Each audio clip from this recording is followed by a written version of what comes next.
السلام علیکم ورحمۃ اللہ وبرکاتہ۔ الحمدللہ رب العالمین والصلاۃ والسلام علی نبینا محمد وعلی آلہ وصحبہ اجمعین، اما بعد۔ ناظرین اکرام، بزرگوں، دوستوں اور بھائیوں، قابل احترام اسلامی ماؤں بہنوں، آج کی اس مجلس میں آپ کی خدمت میں شوال کے 6 روزوں کے تعلق سے کچھ گفتگو لے کر کے، کچھ بات چیت لے کر کے حاضر ہوا ہوں۔ چند حدیث اور اس کے فضائل اور اس کے فوائد انشاءاللہ آپ کی خدمت میں رکھنے کی سعادت حاصل کر رہا ہوں۔ یہ 6 روزوں کا حکم کیا ہے؟ کیا یہ فرض ہیں، کیا یہ واجب ہیں، یا سنت ہیں، کیا ہیں، اور ان کا رتبہ، ان کے فضائل کیا ہیں؟ عزیزان گرامی، دیکھیں، رمضان المبارک ختم ہو جائے گا، رمضان المبارک اگلے مہینے آئے گا ضرور انشاءاللہ، اگلے سال ہماری قسمت میں اللہ مقرر فرمائے۔ آخری عشرے کے آخری ایام یہ چل رہے ہیں۔ میں نے مناسب سمجھا کہ آپ کی خدمت میں 6 روزوں کے کچھ مسائل بھی بیان کرتے چلوں۔ زندگی نے وفا کیا نہیں کیا تو کم از کم یہ ہے کہ آپ تک یہ پیغام پہنچ جائے گا۔ اللہ ہمیں کہنے اور سننے زیادہ عمل کی توفیق عطا فرمائے۔ دوستوں اور بھائیوں، رمضان المبارک کے روزوں کے بعد جو 6 روزے رکھنا، یہ اللہ کے نبی صلی اللہ علیہ وسلم کا حکم ہے۔ آپ نے اس کی فضیلت اور اس کا مقام بیان فرمایا ہے، لیکن یہ بات یاد رکھیے کہ یہ 6 روزے واجب یا فرض نہیں ہیں، بلکہ یہ مستحب ہیں، اور مسلمانوں کے لیے مشروع ہے کہ وہ شوال کے 6 روزے رکھیں، جس میں بڑا فضل ہے اور بہت بڑا اس کا اجر و ثواب ہے۔ کیونکہ جو شخص بھی رمضان المبارک کے روزے کے رکھنے کے بعد شوال میں 6 روزے رکھ لے تو اس کے لیے پورے سال کے روزوں کا اجر و ثواب لکھا جاتا ہے۔ نبی مکرم صلی اللہ علیہ وسلم سے یہ حدیث مبارک بھی ثابت ہے کہ اسے پورے سال کا اجر ملتا ہے، پورے سال کا روزہ رکھنے کا اجر و ثواب ملتا ہے۔ یعنی صرف 6 روزے اگر شوال کے آپ رکھ لیں تو آپ کو پورے سال کے روزے رکھنے کا اجر و ثواب ملتا ہے۔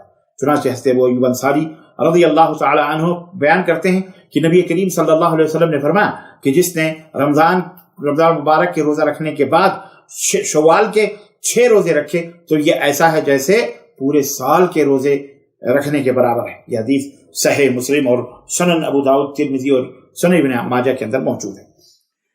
نبی مکرم صلی اللہ علیہ وسلم نے اس حدیث مبارک کی شرح اور تفسیر اس طرح بیان فرمائی ہے کہ جس نے عید الفطر کے بعد 6 روزے رکھے، اس کے پورے سال کے روزے، جو کوئی نیکی کرتا ہے اس کا اجر 10 گنا، جو کوئی نیکی کرتا ہے اس کا اجر کتنا ہے؟ 10 گنا اجر اس کو ملے گا۔ اور ایک روایت میں ہے کہ اللہ تعالیٰ نے ایک نیکی کو 10 گنا کرتا ہے۔ لہذا رمضان المبارک کا مہینہ 10 مہینوں کے برابر ہے۔ رمضان المبارک کا مہینہ 10 مہینوں کے برابر ہوا، اور 6 دنوں کے روزے سال کو پورا کرتے ہیں۔ یہ روایت سنن نسائی، سنن ابن ماجہ اور اسی طرح صحیح الترغیب و ترہیب کے اندر آپ دیکھ سکتے ہیں۔ اور ابن خزیمہ نے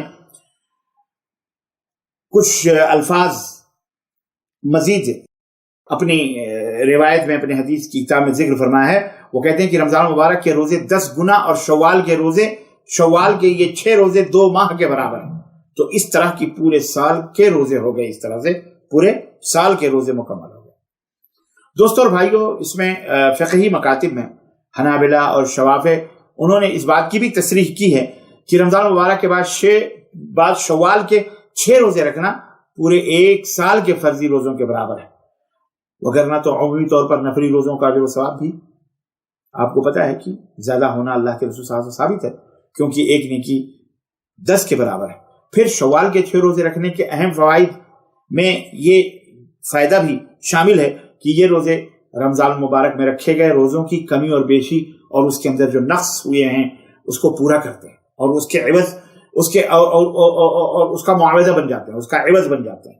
کیونکہ روزے دار انسان ہے، خطا اور نسیان، بھول اور چوک، کمی اور بیشی ہو جاتی ہے، گناہ بھی سرزد ہو جاتے ہیں، زبان بھی بدل جاتی ہے، گالی گلوچ بھی کبھی ہو جاتے ہیں، اس کے روزوں میں جو سلبی پہلو بھی آ جاتے ہیں، نقائص آ جاتے ہیں، یہ انسان کے ساتھ ہوتا ہے۔ تو یہ قیامت کے دن ان فرائض میں، یا نماز ہو یا زکوٰۃ ہو، کوئی بھی فرائض ہو، فرائض میں جب کوئی نقص پیدا ہوگا، کمی ہوگی، تو اللہ تعالیٰ فرشتوں سے کہے گا کہ اس کے نوافل لاؤ، اس کے نوافل سے فرائض کی اس کمیوں کو پورا کیا جائے۔ تو یہ جو نوافل ہم پڑھتے ہیں، جو یا صدقات اور خیرات دیتے ہیں، یا نوافل جو ہم روزے رکھ لیتے ہیں، معلوم ہے اس کا یہی فائدہ ہوگا کہ فرائض میں جو کمی ہوگی نوافل کے ذریعے سے اس کو